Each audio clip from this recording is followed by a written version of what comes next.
In this Pachacucha, I will discuss how I can utilize the best literacy practices in the classroom through understanding developmental stages of first graders, how classroom layout affects learning, how I can create in my students a love for literature, ways to develop listening skills, and involving family members in the student's literacy journey.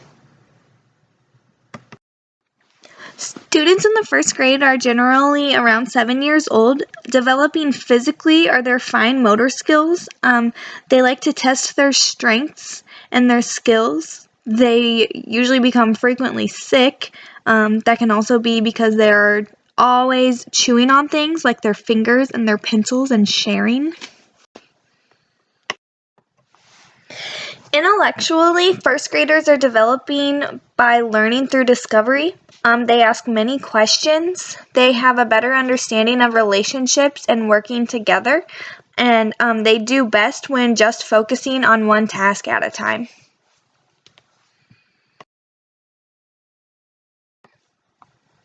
Socially and emotionally, the theory of oneself is very important to them. They are very competitive and self-centered.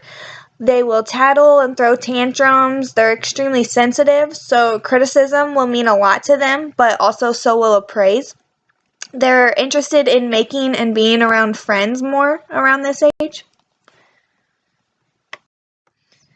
In the first grade, students are still working on their literacy fluency and comprehension. They're learning concepts of words.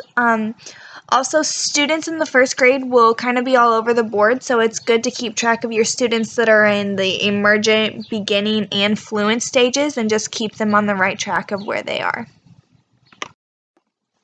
What a classroom looks like is very important, especially in the first grade. You don't want your classroom to be super distracting, but you also don't want it to be really boring. Keeping the classroom spread out like some of these pictures with bright colors is a great way to handle a class of this age students. The kids are in this classroom every single day, so I think having things around the room like today a reader, tomorrow a leader is a great way to get that message into their heads because they are seeing it every day. And then, of course, there's like the word walls and then the fun readathons so that the students know what they're doing in the class and they can see it around the room. I can't wait to have my own classroom library. I couldn't even fit in all the pictures I wanted to of things I want to do, but I really like the idea of the bins so students know that books can be about different things, and then if you do a nonfiction unit, they know that books can do so much more than tell a story. And then, of course, with literacy play centers, you can get all kinds of things into their head. I think it really is about the teacher's attitude towards literature and reading. If the teacher has a good attitude, then the students are going to have a good attitude. If the teacher thinks that reading is fun, then the students are going to be like, oh, well, this teacher knows everything, so obviously reading is fun if she says it is. So reading definitely shouldn't be made into a chore. Students should be having fun with it. I think it's really important to give them a free reading day where they get to pick their own book, where they can choose what they're reading to help them meet whatever goal the teacher has set for them. Also, interactive books are really fun too to read as a class. Another thing teachers have to keep in mind is that their students are going to be on different levels and they have to give them the books that are on their level, because if a book is too hard or too easy for them, they're not going to be having fun with it. They're going to be frustrated and they're not going to develop that love for literature that the teacher is wanting. So obviously listening skills are very important, and this is the prime age group to develop those listening skills. You need listening skills for all sorts of things, comprehension, just living every day. You need to have listening skills so you know what's going on. It's important for students to know that they need listening skills. The best way to begin to teach listening skills is to just define what they are.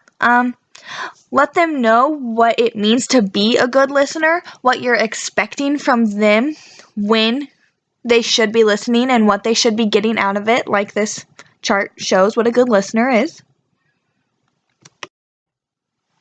So since their listening skills are just now developing, they'll really only be able to follow 3 to 4 oral instructions at a time. So this can be like sit at your seat, get out a pencil, write your name, finish the first problem. They should be able to do this by using their good listener skills.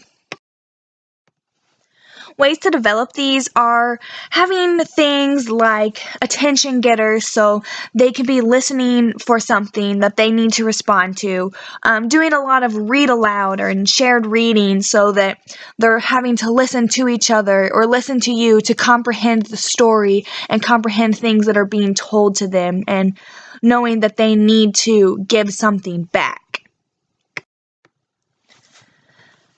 A teacher is a role model to the student, but hopefully at home they are having role models there too.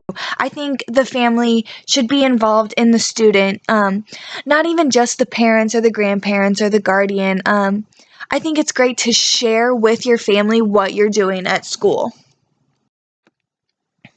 So giving an assignment like tonight with our take-home book, we're going to read it to our sister or we're going to read it to our dog.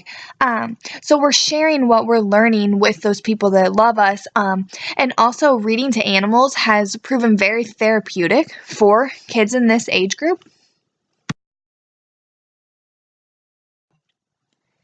Inviting parents to read to the class can also be very beneficial, not only for the parent who is coming in and seeing what their student is doing and seeing what the classroom is doing as a whole, but also so the other students can learn more about their classmate, so they can pick a book that's of interest to them so that they can share that with the class.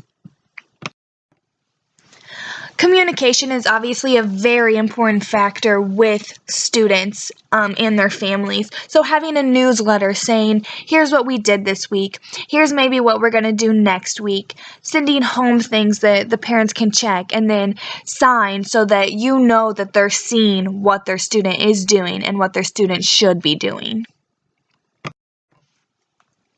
There are so many things to be done in a first grade year, and these are just some of them. They can all tie together with how their development leads to what they are interested in, which ties into how their love for literature will grow by getting to read about things they like, and then they'll want to share it with their friends and family, and then come back in 10 years and thank the teacher for putting them on the right track with literature.